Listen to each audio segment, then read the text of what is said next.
And I did that meditation with cops. And then I had everybody look up after that. And there was tears in a lot of people's eyes. And there were some of the guys that just kept their heads down. Now, to me, that's taught. That can be taught. Because it's not really, again, we're not teaching anything. We're just accessing our hearts. We're just accessing their, talked about sometimes, that cops are humans. They're people. So it's, you can't teach somebody to be loving or compassionate. Or I disagree.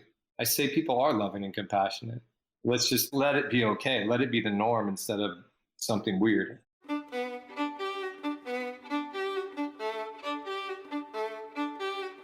Hi, I'm Derik Mills. Welcome to the Glow Podcast.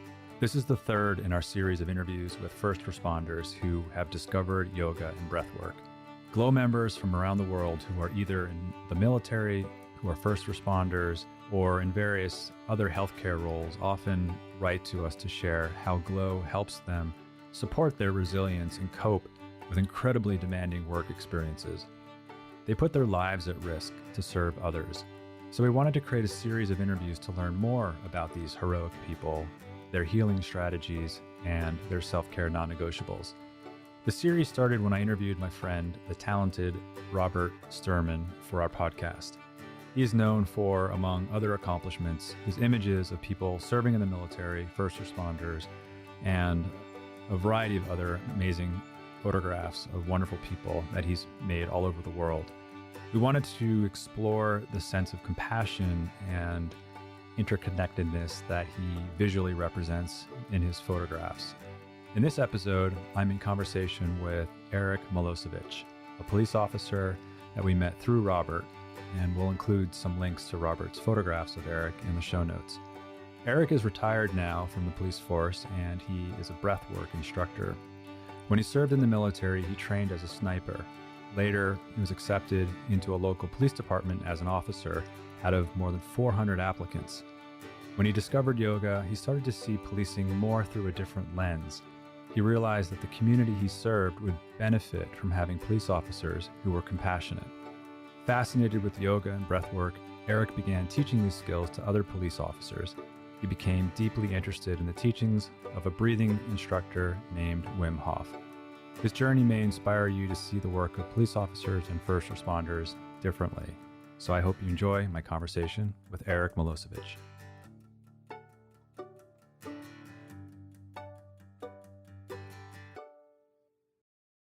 Hi, Erik. Hello, Derik. Thank you for being here with us today. My pleasure. So we learned about you through our mutual friend, Robert Sturman. And how that came to be was that we, for a while now, have wanted to do a series of conversations with first responders. And after my interview with Robert, we realized, well, why don't we just ask Robert? He did all these amazing photos with first responders. Right. And so briefly, for those not familiar with Robert, he's an incredible photographer who finds deep meaning and connection in photographing people with rich histories and backgrounds, including first responders and people in the military service. You'll see when you look at his photos, they're beautiful and powerful, and I encourage you to check out his work and also my podcast conversation with Robert, which we'll link in the episode show notes. So that's how that came to be. I'm curious, how did you come to know Robert? Yeah, so I was a police officer, had been for, probably 12 years or so, I'm guessing, right around there. And I was at Santa Monica Police Department, and I was approached by a guy who was creating a movie called Why Yoga? Yep, I remember that movie. Yeah, so they were looking for people that were kind of, I guess, out of the norm. I mean, to be in the movie, out of the box of yoga. And somehow, I don't recall how he found me, but he found me. And then I was going around at that time and taking classes at several of the yoga studios, so it probably wasn't too hard to find me. But anyway, he did a interview with me, and the people that were in that movie all had a photo shoot with Robert.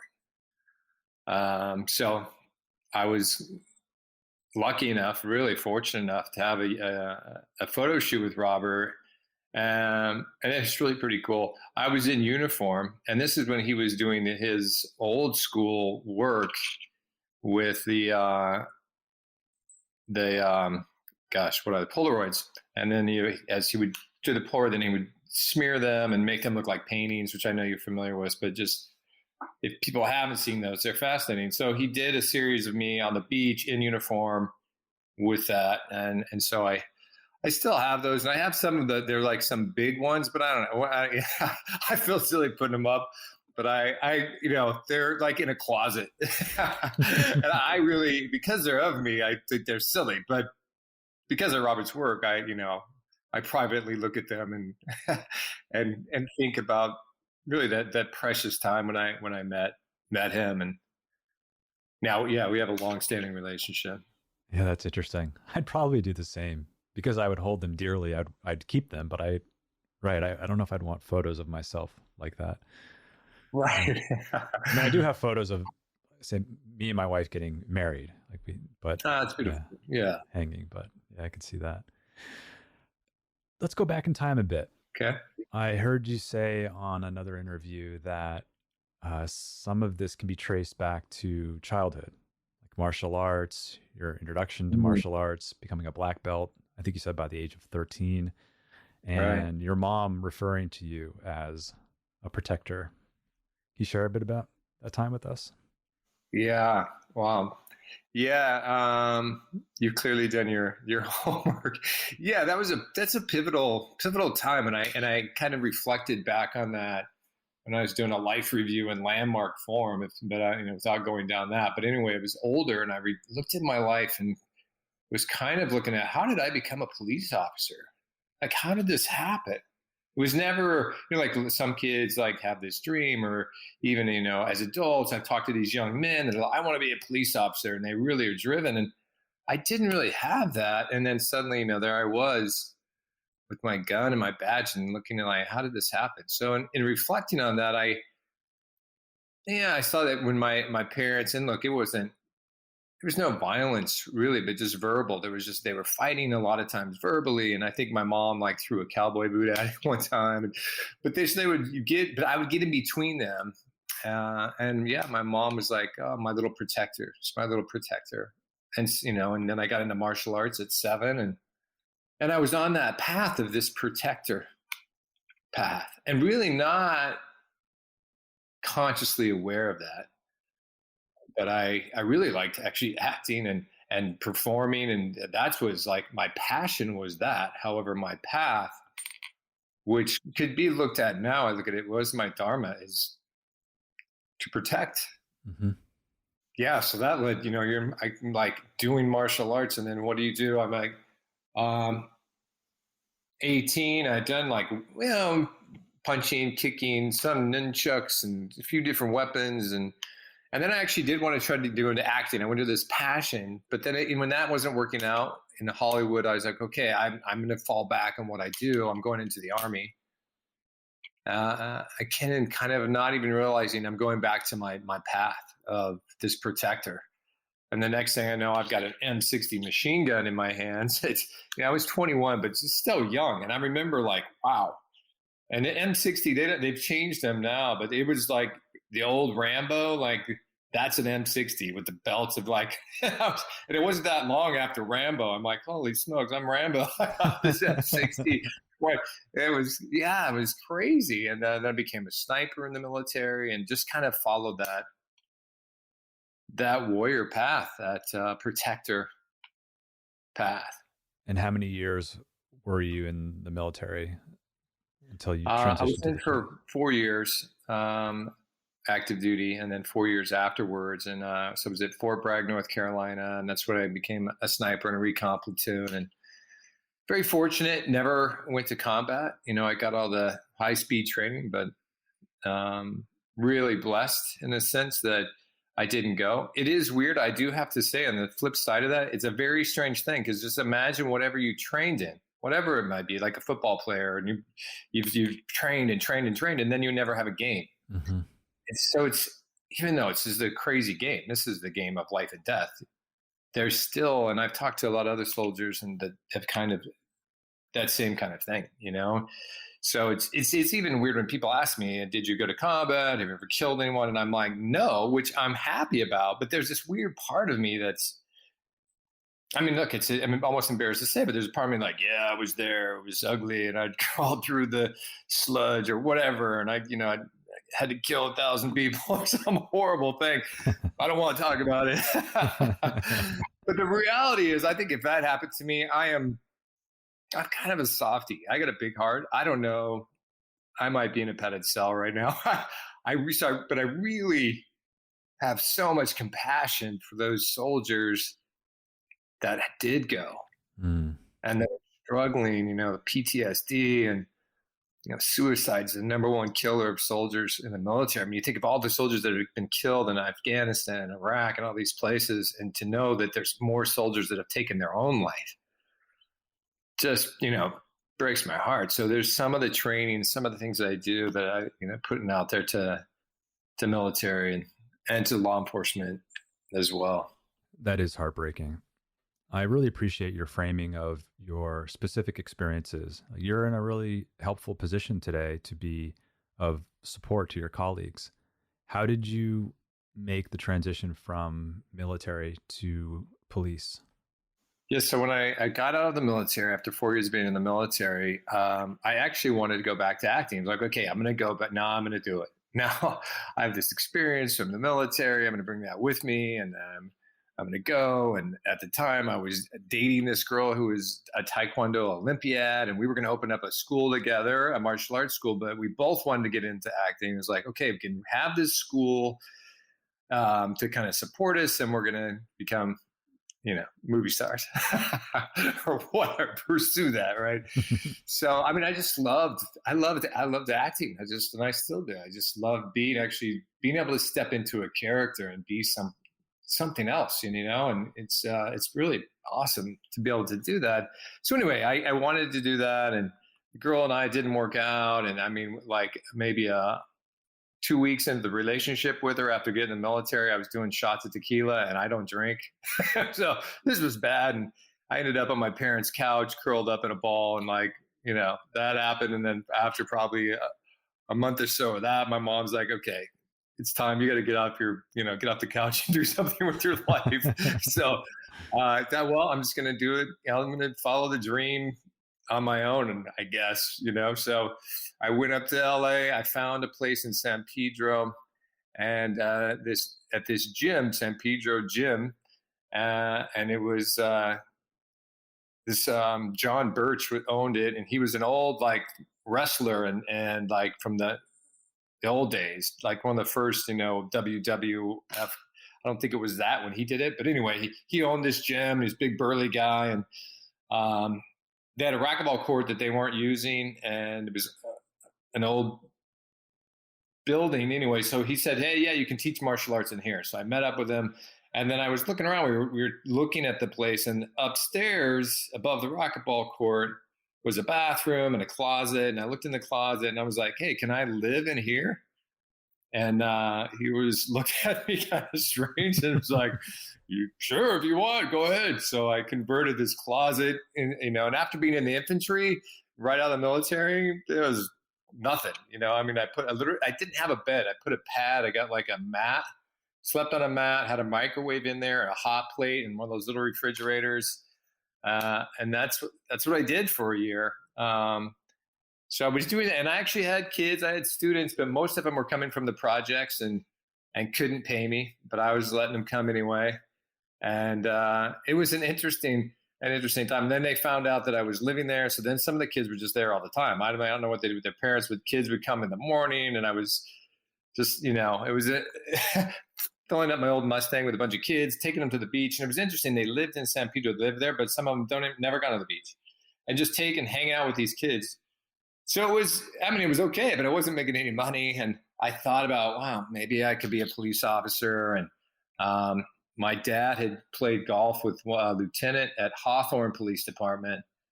And the guy said, hey, we're hiring, have your son put in an application or put in. So I did. And I got the application, and I filled it out. And I remember turning it in, like it was the last day that you could turn it in, and you had to turn it in by 5 p.m. or something. And I was there at like 4:45 to turn it in, and I saw that there was like 400 and some people had applied.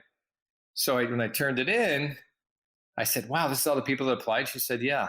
And I went, "Well, how many people were they hiring?" She says, "Oh, probably 5 or 6 people." And I was like, "Are you kidding me? There's 400 some people apply. They're going to hire like 5 or 6." I mean, I just literally made a joke and went about my day. And the next step was an oral interview. And when I went for my oral interview, I was so relaxed because I didn't think I had much of a chance of getting this job.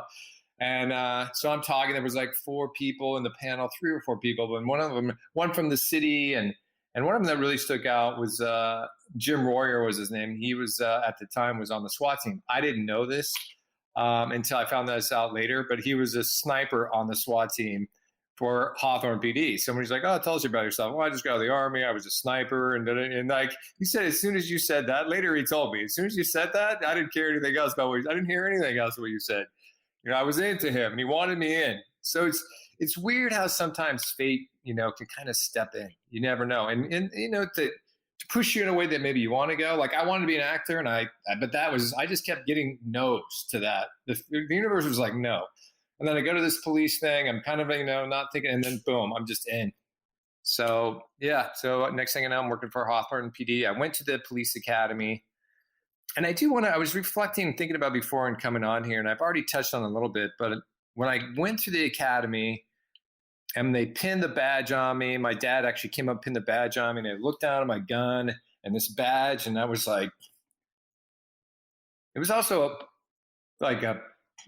a pinnacle moment. I was looking and I was like, wow, yeah, how did this happen? And then secondly, I was like, well, I don't know what kind of police officer I'm going to be. But I'm going to treat people right, I'm going to be a cool cop. I'm going to be cool with people. I'm going to treat people good. And what I feel good about is after 25 years of doing it, I still don't know what kind of police officer I was. If I was, that grade, there's some that maybe said I was, when it wasn't, whatever. But I do still feel in my heart that I was like, you know what? I treated people right. So I felt good that I held that from when I went to the academy till I got out, when I was at work and dealing with people, and I don't care who it was. I mean, look, was there times I get upset with people or whatever? Of course, but I always treated people with respect and honor and compassion. Yeah, that's got to feel good to be able to know that you served for such a long period of time, and to know that your heart was always in the right place, and that ultimately that you did treat, as you said, people to the extent that you could at the time, right? And yeah, that congratulations. That's what an accomplishment. What an accomplishment. Yeah, that part of it really does feel good. So that's what that felt like when you received your badge and your gun in that moment. I'm going to be a compassionate police officer. Yep, I'm going to treat people right. And for them, I don't know what it was, but it was literally, I'm going to be cool. I'm going to be, and I get, it's interesting is there was a kid, his name's Gabriel, GA, and he ended up being working at the Police Activities League for a while. And this kid I found out he was sleeping in the garage of his, some relatives, and they didn't really want him there. And anyway, the bottom line, he ended up sleeping on my couch and staying with me for a little over a year. And he was a good kid, just a lot of struggles in life. But he was friends with some of the gang members, but he was never a gang member. But he hung out, he talked to them. He was from some of the same neighborhoods, and they were like, yeah, he told me this more than on one occasion. He goes, yeah, talk to these guys. They say, yeah, if I ever get arrested, I'd want it to be Milo that arrested me. My last name's Milosevich, and so it's Milo. I got called Milo, Officer Milo, all the time. He's cool. So I was like, all right, I'm cool with the gang members, and I guess I'm living into my what I said I would do. That's powerful. There are so many threads I could pull on based on what you just shared. But let's go in the direction of your first yoga class. Do you remember your first time taking a yoga class? I do. When was Absolutely. that and what was that like? Early 2000s, maybe 2003 or somewhere in there. And I was doing a lot of Krav Maga, Israeli martial arts, because that's what we learned for the police department, and I taught that to law enforcement. So there's a lot of that. I've been done, Taekwondo in the military, then Krav Maga, and it's really hard on your body, though. It's like, I've definitely beat up myself more than I've beat up anybody else in martial arts in general. But anyway, I was doing a lot of that. But I worked Santa Monica, so I'm working patrol, and I'm seeing lines of yogis. I remember for like Brian Kest's class, it would be like people with their yoga mats like lined up down the block. I'm like, wow, what? That's something really going on with that yoga. And so one time I went to Krav Maga, and they actually had a guy teaching yoga. I feel bad because I don't remember his name, but they had a yoga class going on at Krav Maga. And so I thought, you know what, I'm going to try it out. I'm going to see what it's about. So I go into this class, and, in reflecting too, I've done quite a bit of yoga at this point, and this guy was great. He was really a good teacher. So we get in there and we're doing yoga, and I'm, wow. Halfway into the class, I'm like, oh, I like this. It was so healing. So feeling, martial arts, all this stuff that it was never about that. It's like you're warming up to whatever. You're warming to throw strikes and you're working to basically to hurt, to maim someone else. It's all about this fight. And suddenly I'm in there just working on healing myself, stretching, and it did kind of remind me of when I was a little kid. I did Taekwondo, and there was a lot more stretching in Taekwondo than Krav Maga because there was a lot of high kicks and stuff. So we did some stretching and things. So anyway, I left there and I was like, okay, this is now a part of my life from the first class. And then I became one of my first instructors was Govindas. At the time, he was Ira, and he was new. And I would go, and really, I took it. The reason I went there is because his class times worked with my schedule. That was pretty much the reason. But I really did. I liked him. It's just at the time he was fairly new into it. He was just this surfer guy with this really laid back attitude, and I really to this day I had some profound classes, even like in Shavasana. Like leaving my body in Shavasana and coming back. So pretty awesome. So your first class was roughly 2003, and then you retired from the police force when? 2000, when was that? 17. Oh, so quite a while. Yes, I was a police officer doing yoga for quite some time. In 2009, I actually became an instructor. I went to a 200-hour instructor program with Tamal Dodge. I'm so curious. So, I'm so curious. Yeah. Two things.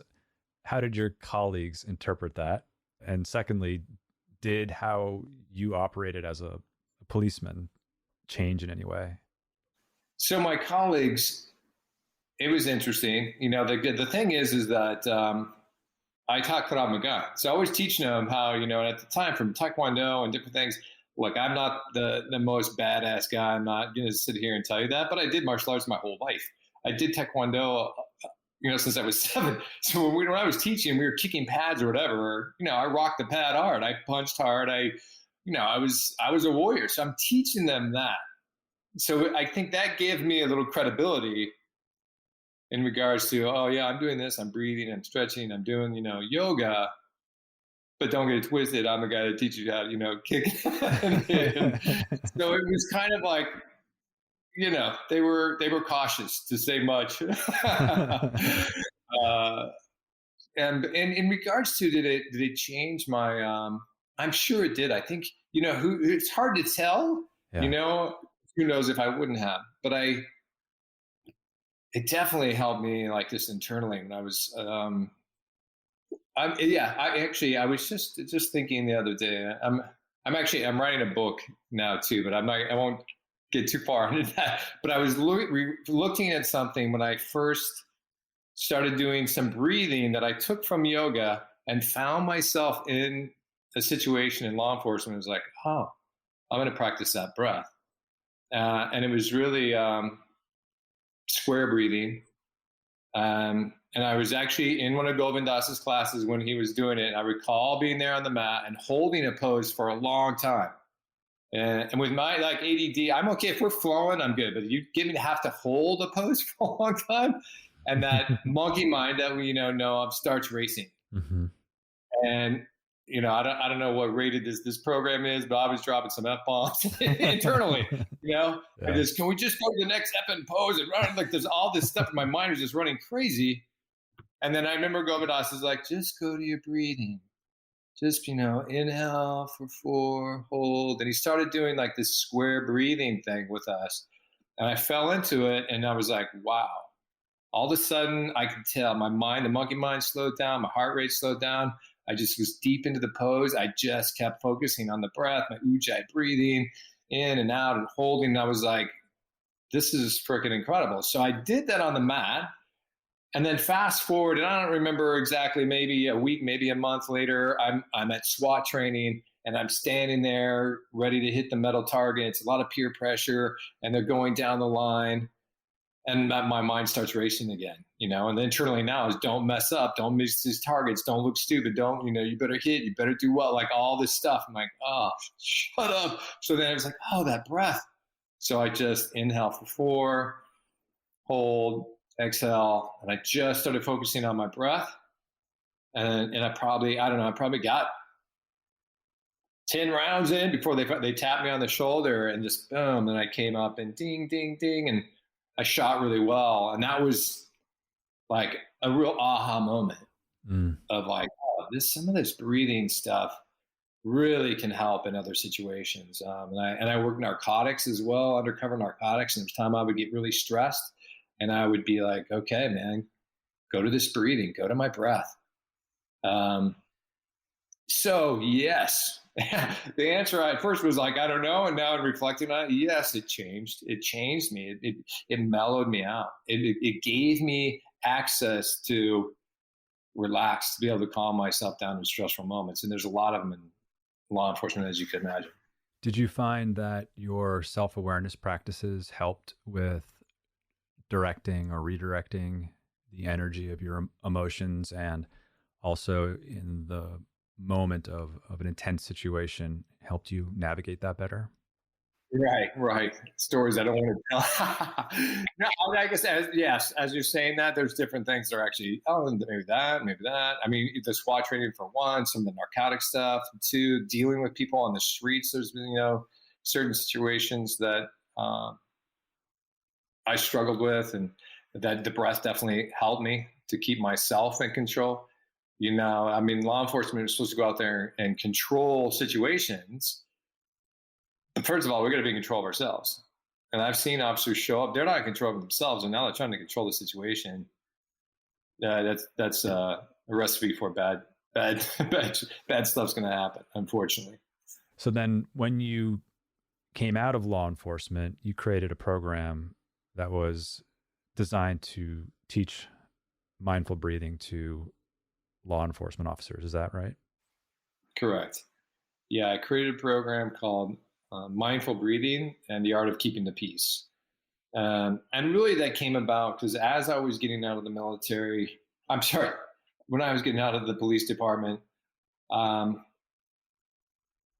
was looking at different like meditation that was out there, and breathing different. And I went to the Art of Living, which I don't know if you're familiar with that, but it's a program in Los Angeles. It's kind of, it is guru based, but they do breathing techniques. And I went through that. And so anyway, I was searching for more breathing techniques and different things that I could apply to law enforcement. When I met this guy from Arizona PD, he was a SWAT guy from Arizona PD, and we were doing some cross training with them. And I was telling him about the Art of Living, but he was the first cop that I had met at the time that was talking about breathing. But he started telling me about Wim Hof. And I was like, Wim Hof? And at the time I didn't know who's Wim Hof. So anyway, so I went home, Googled Wim Hof, and all kinds of stuff comes up. And at the time, there wasn't as much information out there. This was 2017. This wasn't as much information out there about Wim Hof. It was still fairly new, and still is, really, but it's exploding. More and more people are finding out what he's doing and the method. So anyway, so I went down that road, the method is 3 parts. So it's deep breathing, cold exposure, and focus and commitment. The focus commitment thing is one. So I did it online, and I'm doing this deep breathing exercises. And there was a 10-week online program. I signed up right away. And I was having profound results fairly soon into it, like right away, actually. I mean, I may have cried the first time I did the breath work. I was just having these emotional releases. It was really profound and powerful. So then I went to an advanced program for the Wim Hof program, and Wim Hof came to Beverly Hills, and I was there, and had gone through the 10-week online program. So I did that, and I'd taken cold showers, but at the time I hadn't done ice baths, and they had people get in the ice baths, and that was my first ice bath experience, and I was kind of like, oh shit, I thought it was pretty intimidating to me. And I got in, and it wasn't pretty. I mean, the ice pretty much, I did it. Yeah, you're supposed to be in there for 90 seconds, but most of the 90 seconds I was like, it wasn't pretty, and I saw other guys just like killing it, just mouth closed, breathing with their nose. And so I got out, and I was like, okay, I think I've peaked. I think that's good. It's good stuff. I think I'm out. But then what happened is I went to my 25-year reunion as graduating from the police academy. And there was a girl there, Cynthia Renaud, who I hadn't seen her since the academy. And we're talking. I'm like, yeah, I'm getting ready to retire and blah, blah, blah. I'm doing this Wim Hof thing. And she was like, oh, that sounds really interesting. She goes, that sounds like it'd be good for officers. I'm like, yeah, I think it would. And then I'm like, so what are you up to? What are you doing? She goes, oh, I'm the chief of police in Folsom Police Department. And I was like, oh man, like she didn't come up with that air at all. And I just, oh, you're the chief? I'm like, wow, that's good for you. That's amazing. So then she says, well, if you go through the Wim Hof thing and you become an instructor, you can teach it at Folsom to my guys. And so then there goes that path thing again. I'm like, oh, okay, I get it. I guess I'm not done. I guess I better man up on these ice baths. So I bought a freezer. So that's a common thing with, Wim Hofers is like you buy a meat freezer and silicone the freezer and put water in there and plug it in, and it starts to freeze up. And so I started doing daily ice baths, and I started hiking because I know we're going to go up to some high elevations. That's one thing. Wim Hof has some different records for, he like went up Mount Everest and nothing but a pair of shorts, not even any shoes or slippers, I think, actually. But a lot of times he's barefoot climbing. So anyway, I was preparing for all of that and doing the breath work on a regular basis. And so then I go to Colorado or at Estes Park, 13,000 feet, and we're doing the breath and getting in the cold water and doing all that stuff. And it was really profound. It was a profound experience. And what I really loved about Wim Hof was his heart. He's got a heart of gold, and he's got this amazing spirit. One of my friends that referred to him as a clown guru, she met him, Jillian Coogan, who's a yoga instructor. She's like, she'd heard of different gurus, and he's like a clown guru because he's clowning around constantly. He's always making jokes, and he's playing the guitar, and he's singing. And he is a profound yogi, first of all, too. I mean, he started doing yoga when he was a kid from books, and he's gone to India, and he speaks and writes Sanskrit. I mean, this guy he's deep. He doesn't talk a lot about his yoga. So, I'm putting him out there, but that's where all this comes from. That's what's profound to me too, is there's a lot of like breath work is suddenly like there's all these teachers of breath work, and a lot of them aren't necessarily yogis, and they're like, oh, breath work, look what we discovered. I'm like, dude, come on, man, give credit where credit is due. Pranayama has been around for thousands of years. These cats have been mastered the breath, and I feel like some of the breathwork stuff that's out there now is just really scratching the surface on the pranayama, but they're nowhere near where these yogis were. I wish I could go back 1,000 years or whatever and learn from those, the real masters. So anyway, I'd always love to give credit where credit is due in the pranayama. So anyway, I digress, but I get off on this tangent. But I go through the instructors program. I come back, and I'm like, yes, I'm going to teach the cops. I'm going to go to Folsom PD, and we're going to do this. And they were reluctant because of the ice. They were like, oh, whoa, wait, we can't have our guys getting in the ice. And I was like, no, come on. Are you kidding me? But they weren't kidding me. So I had to come up with something else. So they did the breath. So I did the Wim Hof breathing. But I also started, it wasn't the only, I'd done a lot of other breathing techniques already. I talked about the square breathing, and another guy, Dan Brulé, who's a breath coach, had really and he's a yogi, but put together like the square breathing with circular breathing and called it combat breathing. So I taught 7 different breathing modalities. And I kind of backdoored these officers in a way because I taught Krav Maga martial arts pretty much my whole life. So I taught them also how to breathe, like breathing while striking. And Kia, like a martial arts, like the Kia, the prana. And what was interesting is when I really started studying the breath, I'd done Kia since I was 7, but I had never really dove into it. They just kind of tell, okay, yell when you strike, and you feel it a little bit, try to break the board, But then when I really like dove into it and just boom, sorry if I just blew somebody's ears out, but just boom, you like learn how to move this energy through us. We have this life force energy, the breath, again, prana in yoga and chi and typically in martial arts. It's that same energy. And how do we use it? And we can use it to heal or kill, to be honest. And but really the power comes in as being in control of it and not letting it being in control of you. And that is the beauty of, the breath work, is that you can bring yourself down, and if need be, you can bring yourself up, that you are in charge. And do you work with people who are transitioning out of, whether it be military or law enforcement? And are you working with people who, are working through PTSD, trauma? Not specifically or direct, or indirectly, yes, because I've given Wim Hof workshops and people have come through that have been in the military. I remember one guy, well, 2 things. One, I went to San Antonio and worked with the pararescue unit down there. And I was with a guy named Casper, who's amazing. He's the #1 Wim Hof instructor. And I went with him. I was really assisting him in the program. And we did some deep breathing with those guys. And these guys are amazing soldiers. And these are the trainers. These are the guys that parachute in to rescue down pilots, the pararescue guys. And we were doing the deep breathing at the end of 4 days. And we were telling them, go for it. And initially, when you're training military special force units or tough guys, if you tell them, get in the ice, boom, they're in the ice. If you're breathing, they're, but it was really interesting. They were breathing really hard, but all of a sudden they stopped, one by one. And we were keep going, breathe. They're all laying down, breathing. But they all kind of stopped on their own. And then when they finally set up at the end, they all had tears in their eyes. And then one of them was like, we had this moment of silence, and it's like, this could be really good for PTSD, which truly it is. I feel as well.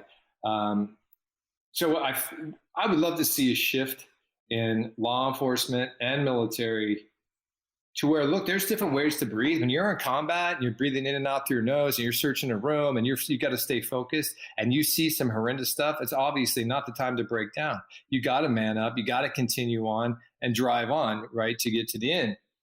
But then when you come back after seeing all these horrific things, dealing with all this horrific stuff, to be able to get into a safe place and then gather and breathe and do some deep breathing to intentionally connect to yourself, those deep emotions, and then allow yourself to cry, to feel these human emotions, to release. Because what we're seeing, these guys are sticking their guns in their mouth because they don't know how to get it out. They don't know how to deal with the demons inside of themselves. And really, the breath is a great way. I was also teaching another program with Tricia Smith, who's another profound. I've been very fortunate, again, just to, she was in California. She lives in California, and she was doing, and I was a new instructor, and she invited me to assist on several of her programs. And she's one of, if not the top instructor of instructors for Wim Hof. So anyway, I went with her, and it was an advanced class, and there was a guy, and everyone, does their intros in the class. And there was one guy that, I'm going to college at, UCLA for sports physiology, blah, blah, blah, blah. Anyway, we get down to the end and he's doing some deep breathing. We're all, like breathe, and they're all breathing. And some people had emotional releases, and it's not all about that, right? I mean, it's, maybe 10% of the people have an emotional release when you're doing a course. But anyway, he came up to me afterwards, but he knew my background, that I was law enforcement, military. He comes up to me and he's kind of looking around, and then he says, hey, look, he goes, I didn't tell anybody. I don't like to boast about it or really talk about it, but I was a Navy SEAL. And he goes, and I'm telling you that because just now I was doing the breathing, and I really wanted to have a release. I was going for it. I was breathing, and I felt it. I felt this emotion coming up into my heart. And then all of a sudden, this little voice inside my head said, suck it up. Suck it up. And it just, and I pushed it down. He's like, oh, he was like frustrated. And it was like, just, it'll come. Like, just, it's a practice. A lot of, we talked about this ideal man, don't cry, and it's not just military or law enforcement. It's a lot of men were raised that way. And we're carrying around this stuff and not, don't show your emotions. Don't let it out. When really it's so healing. It's so healing to allow that to happen, to let that guard down. That's why I asked you that question. I'm just curious, because of your background, if you have greater access or you have more of you're able to connect more easily and more deeply with people who are maybe in that moment of not knowing how to access certain emotions that are likely part of the path to healing. Right. I'm curious about the second part to the title of your program, Mindful Breathing and the Art of Keeping the Peace. What is the art of keeping the peace? Right. So I really, when I was working with this title, I mean, the mindful breathing is that, right? We're breathing mindfully. That gets us in the present moment. And then the art of keeping the peace is not everything always works, right? You may try, there's some communication skills. I took a course called Strategies, Communication, Dealing with Difficult People. Some amazing, actually some great stuff, but it doesn't always work. You're telling the guy this, but who knows? He's high on crack or whatever, and you're trying to, hey, man, what are you doing? You going to be okay? And try to create this conversation, and now he's charging you full on, and he's going to try to tackle you or whatever. So now you're in a physical fight, and you're having to deal with that. So it's changing. It is an art. It's an art form. So it's becoming the artist of keeping the peace, that this master at doing it. I would tell guys, I've seen guys that I remember one time they showed me a picture of a guy that they got into a scuffle with, trying to arrest him. And they showed me a picture of him and he was beat up. And they showed me, look at this guy. And I looked at him and said, yeah, I'm not impressed. There was 3 of you, 4 of you that ended up taking this guy down. You want to impress me? Show me the guy that's cracked out, that's screaming and yelling and violent, and you're able to talk to him and get him into handcuffs and talk him into handcuffs. That's impressive to me. That's a master. I will say that, the martial artists, they did a survey of law enforcement officers that studied martial arts on a regular basis, and they had actually way less uses of force than the average guy, because you're not in fight or flight. You said something earlier that, as a law enforcement officer, you're there to be in service, to be in control of things, and that what you've seen, and I'm sure this is, most law enforcement officers go through this because it's a natural human experience when under intense situations that we're often not in control of ourselves. And, what you just said earlier in terms of, the master would be the one in that moment who, has a certain degree of control and virtuosity in navigating his or her emotions, under extraordinarily intense, likely often life or death moments. How do you teach someone to ask for help when they may not realize that they even need help? That in fact, the story that you shared where it may be seen as more like the bravado of the male instinct to want to show like, hey, look at this cool thing that I did, that ultimately didn't impress you. How do you inspire that person to seek a different way or to be curious about a different path and to demonstrate that same compassion that you set out from the beginning as a police officer, wanting to have and display, throughout your career. Like, I would imagine it would be hard to ask for help. I would imagine. Yeah, well, I think just in listening to you, there's two things that come up. One is you asked, how do you teach that? How do you teach people, like, about being compassionate with people and treating people in that way and being that way? And in regards to that, and I'll go back to the officers needing assistance too, but I recall that I was working with this guy, and we weren't even necessarily that close, but we worked the same shift, and we ended up being partners a lot, and put us together. And then we got along okay, but we ended up being partners a lot. And we'd work together, and he saw how I worked, and he was a smart guy, and we'd have different discussions. And I was always like, let's treat people nice, man. Be compassionate, be loving to people. And he was like, I don't know, like maybe it comes off as, you're going to come off as soft, and then they're going to, misread you, and they might think they could take you, or they're going to walk all over you. And I'm like, no, it's not saying that, but just let's start with some compassion and understanding. And I created this thing for when I was a police officer. I called it, the game, where I went out and everyone that I had contact with, I would try to have a positive connection with them. And even if they start out angry and whatever, but then I would try to win them over. And sometimes it worked, and sometimes it didn't, but I definitely more wins. And if they like got me mad, or I didn't have a positive interaction with them, then I would be like, dang it, how could I have done that differently? But typically, and then I'd win some of these guys over. And the guy that I was riding with, he was always kind of doubtful and questioning that, my way of being. And then I didn't see the guy. We were together for about a year off and on quite often. And then I saw him, like, I went off, he was working a detail. I came back like 3 years later, and he sees me walking through the department, and he runs out and catches me as I'm in the department. He goes, hey man, can I talk to you for a second? He goes, I just wanted to tell you, you were right. You were right about teaching people, treating people right with love and compassion. You were right.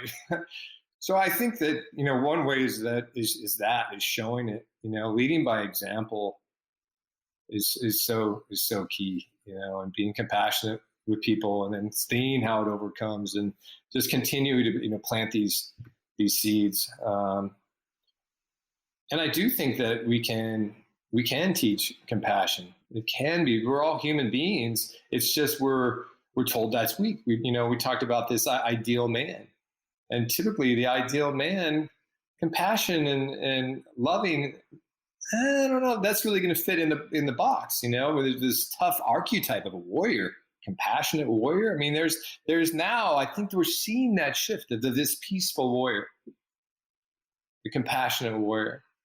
It's interesting to me that, peace officer that's what it actually is. When you're reading like all this, the penal code, California penal code will say the peace officer powers, and peace officer this and peace officer that.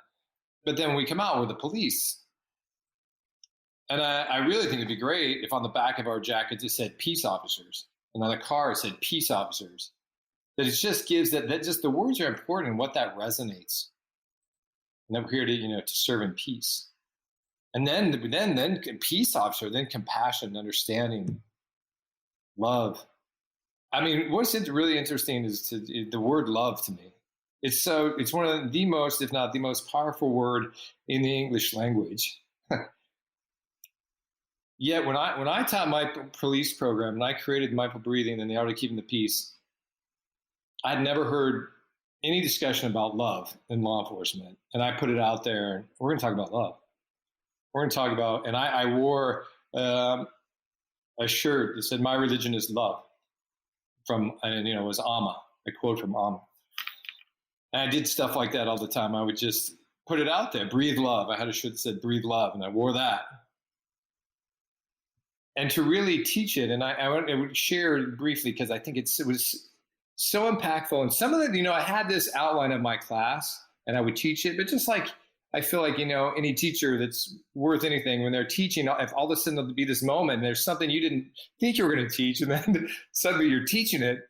So it didn't happen in all my classes, but I remember the first time I taught this class, we just did some breath work, some deep breathing, and I could see these people went for it, and I could see I was in their hearts.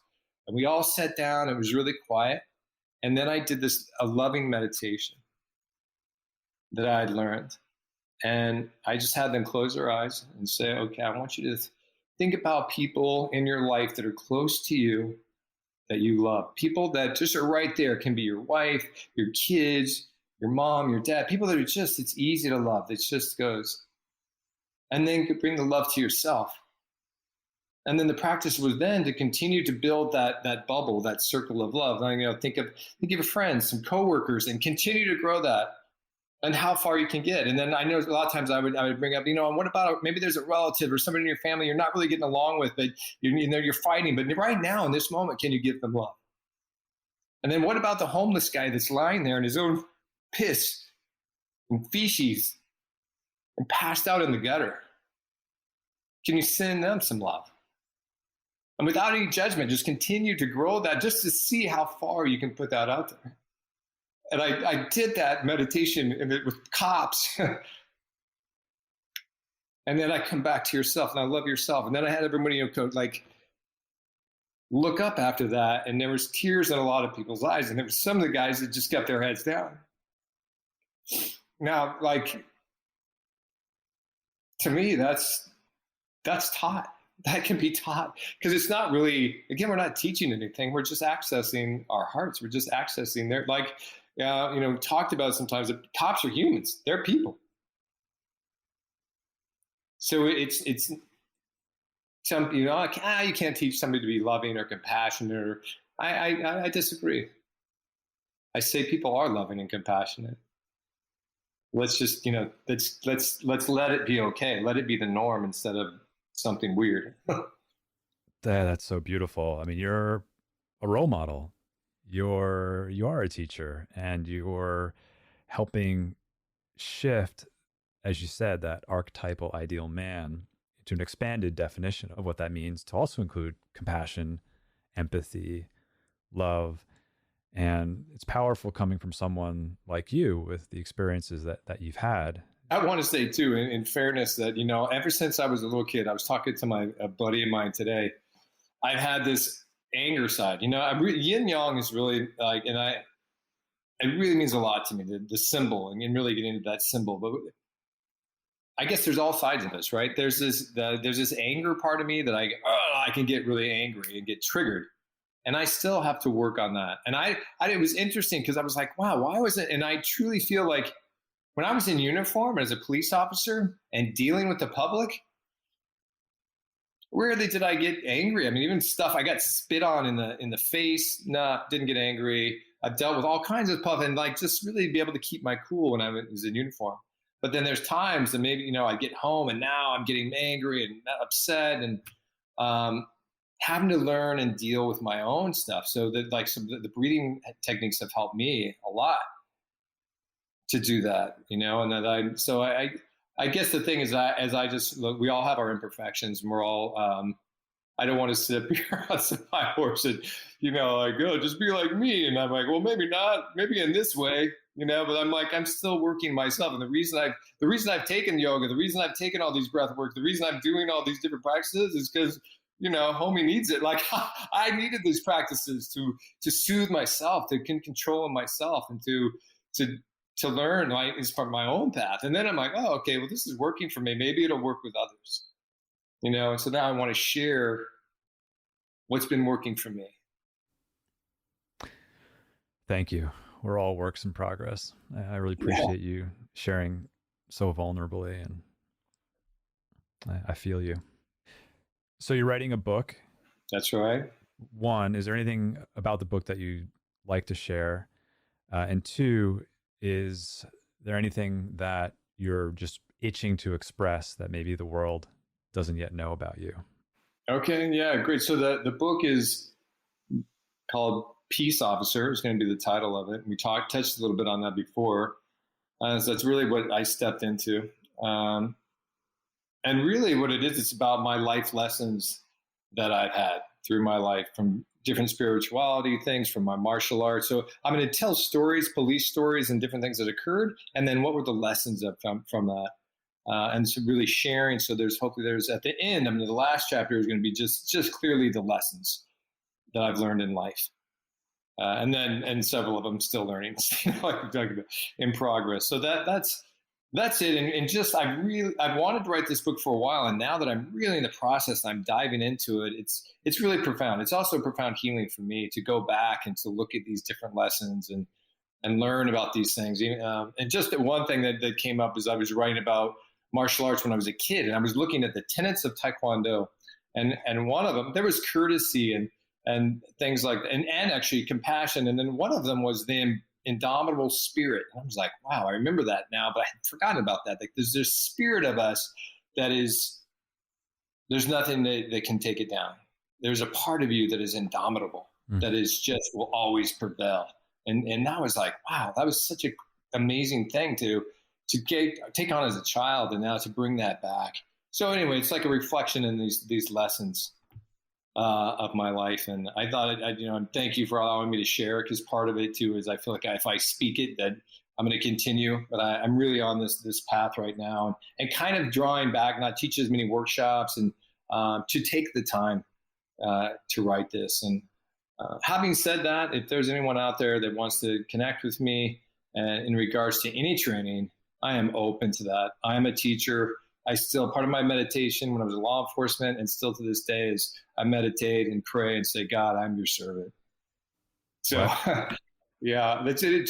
That helps me to walk the walk. And when I was, as a police officer, when I did that and really felt that, then I didn't have to worry about the penal codes or not. I mean, if the policy, am I going to do something wrong with this guy, or am I going to do this? I felt like I gave my word today. Let me be a servant to God. So, I'm out there, love, peace, and happiness. And at the same time, obviously, you've got to be ready. I would definitely say you've got, that's why, like I said, martial artists that are the best police officers, because they're ready if they need to. But that allows you to be, the calm, loving person.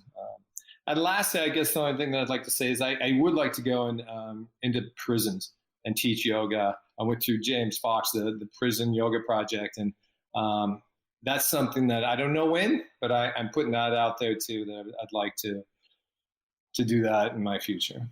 Yeah, that's a wonderful program. Where can people find you?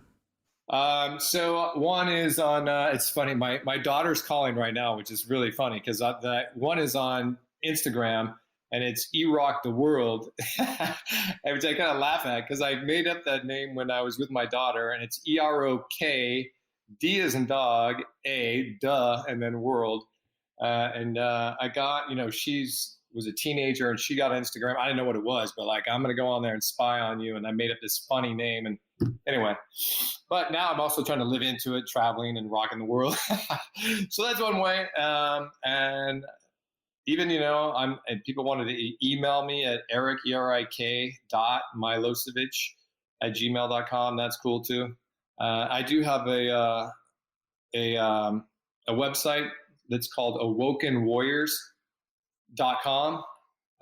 It's actually being built and refab right now. So if you went on there right now, you might not be able to find it, but hopefully it'll be up by the time this goes out. But yeah, love to hear from people. And I just love to everyone listening, sending you a little love. Love to everyone. I look forward to reading your book, and the world needs it. Thank you, Erik. Thank you, Derik. Thank you to our entire team behind the scenes at Glow. I'm so grateful for your care and commitment to serving our members around the world. Thank you to our teachers for so beautifully sharing your gifts and talents. I'm also grateful to our lovely community of Glow members. You've supported us since 2008, and because of you, we get to continue to do the work we love. It's the combined support of our team, our teachers, and our community that grants me the privilege to continue to bring you the Glow podcast. Thank you to Lee Schneider, our Red Cub agency, for production support. And the beautiful music you're hearing now is by Carrie Rodriguez and her husband, Luke Jacobs. And remember, take care of yourself, because our world needs you. Thank you for coming on this journey with me. You can find the Glow podcast on Spotify, Apple Podcasts, or glo.com/podcast. or wherever you listen to your podcasts. I'm Derik Mills.